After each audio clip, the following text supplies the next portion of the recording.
Hey there. This is number 4. Probably the last one, but who knows? We'll see. Over here. So, a couple of, I guess, verbal thumbnails. I was speaking about my high school choir, Dorsey High School. The choir had a name, Los Cancioneros. And there was a piece of music that I was talking about that we did at a competition. It was Crucifixus by Antonio Lotti, Lotti. And there is a guy right here on YouTube, Matthew Curtis, who has this great channel. He's a singer. He sings that piece of music, all 8 parts. It's amazing. You should check it out if you're into music or you just want to see what that's all about. One person singing an 8-part a cappella piece. Very cool. Love technology. He's very good. Matthew Curtis. Dr. Asperger. It is Hans. His first name is Hans. His full name is Johann Hans Friedrich Karl Asperger. And, excuse me, just a footnote here. I'm doing some reading on him. Just to get his name, I wanted to make sure I had given the first name correct, Hans, which it is. It appears he was somehow connected with Nazi Germany. Not real sure what's going on there, but he will forever just remain the name for the syndrome, Asperger's, which is his name. So we'll leave that alone. Wanted to get into some, okay, I'm just going to delve into it. In the movie, yes. In the movie, Adam, her name was not Claire, it is Beth. So Adam and Beth. In the movie, near the end, he asked her to move to California with him because he got a job there. Remember, he eventually had to get a job because he lost his job and his dad wasn't around, so he's losing the apartment. Okay. So she's going to go, and she's on the phone talking to her mom, and she's talking about, we're seeing that she's got doubts. And what she's saying is, I don't know how he feels. He's never said he loves me. And then she says this line, I'm not even sure what it would mean to him if he said it. And that was like, wow. For me, it was a wow moment. Because you got to remember, Asperger's is neurological syndrome that affects the brain with all of the multi-symptoms that it has. It is mostly our disconnect with emotions, human emotions. It's just the way our brain is wired. We don't get them. They're confusing. We don't know how to process them. We can't process them. It's not something we're going to learn. It's not going to change. So there you have it. I guess there's a relationship there someplace. Me personally, I don't feel it. Um, when I was younger, was making the attempts, but I would always have these. I always called them muscle spasms, but I would get the just from the emotional aspect of a relationship. I would just get these shakes. I would tense up. My arms would tense up. Everything. I would just shake. I now realize that those were meltdowns. Just the constant interaction with emotions from another person. Anyway, I remember just recently I was kind of explaining Asperger's to somebody, and I made the comment to her that I said, I tell my brother and my sister that I love them all the time, but I know that when I say it to them, it has a very different meaning than when they say it to me. And they being my brother and sister, but they also being NTs or neurotypicals, which is what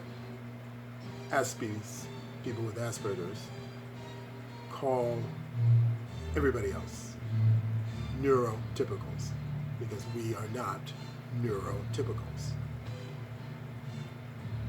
And I remembered a situation that I kind of going to bring it up. This is going to be a bouncing off point. But I was outside talking to somebody, not around where I live, Charles. And we were standing on a kind of on a corner. There was a hill, downhill, and then if you looked the other way, there was an uphill.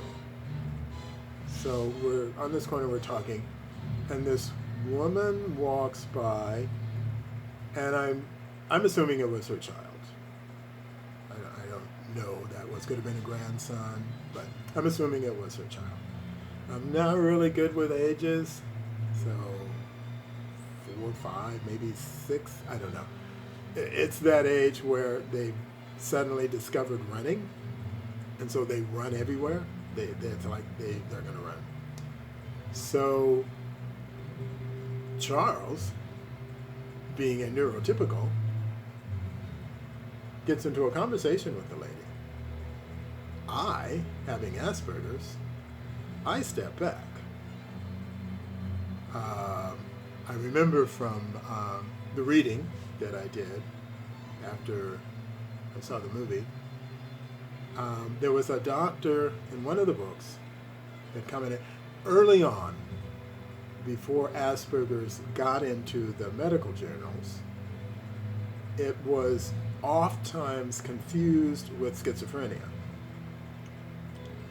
And this doctor made a very interesting observation. He said, the difference between schizophrenia and Asperger's is people with schizophrenia, they talk to people that are not there. Whereas people with Asperger's, we do not want to talk to people that are there. Fits me to a T. One-on-one, I'm okay.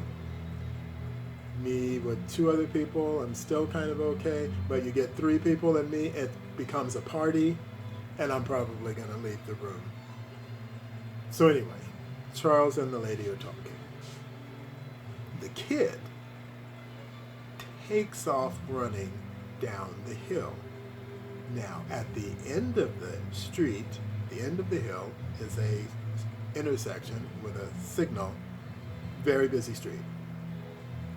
So I take off after the kid.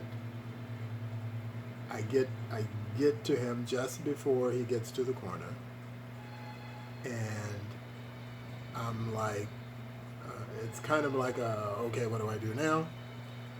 And so I'm kind of putting my hand at his back, kind of like trying to guide him up the hill, taking back to his mom, I guess. When Charles has come down the hill, he scoops the child up into his arms and starts walking back up the hill. This was an aha moment for me. I remember it clearly. It was like, you can do that? I should have done that? That's what I was supposed to do? And this was before I had watched the movie. So I'm like, whoa. After I saw the movie, I realized what that moment was all about. And I went to my friend Charles and told him, just recounted the whole thing of what happened, and then explained it in the sense of, that was my Asperger's. You saw my Asperger's. Don't really want to touch people, don't want to handshake, don't want to hug, don't want to be around a lot of people. There it was. Which was, it was a great moment because of kind of connecting the dots. But it's that side of Asperger's where, and you got to remember, these are my videos and this is me and my Asperger's. And I definitely feel like I can learn to do what I need to do in certain situations so that it looks like I'm an NT, a neurotypical. I'm caring, I'm loving. But I know, I have told people it's not, it looks like that, but it's not coming from that place. Not with me. I'm doing it because I've learned that this is what you do in that situation. And in the case of the story I just told you, I hadn't learned what to do. So I did not know what to do. I was at a complete loss here. So I'm not trying to make myself sound like a horrible person because I've learned how to, I kind of overdo the helping people, whatever. I feel like I overdo it because, and here again, with Aspies, if we know that you like something, we will probably get it for you. And we'll probably get it again, and probably get it again, because you said you liked it. So we're not really good with figuring out, somebody with Asperger's is not going to have their Christmas list and just walk into the store and start looking around and go, oh, Tom will like that, and oh, Sheila's going to like that, and oh, I know. No. If you tell us you like it, yeah, you're going to get, whatever it is, you're going to get a lot of it. But then I've learned that that's not good. So I try to, or I attempt to, try not to do that because I used to a lot. So it's, I'm kind of not sure how I want to say this, in that I'm going to speak for me. I'm not that loving person that it looks like I am. Because that's not where it's coming from. It's coming from this place of, in this situation, this is what I'm supposed to do. And it can be exhausting if I overdo it. It's why when there's a group of people, I will walk away, because a lot of people, a lot of information, everybody's wanting to get their viewpoint in. It's a lot for me to track. It's too much work. You know, neurotypicals,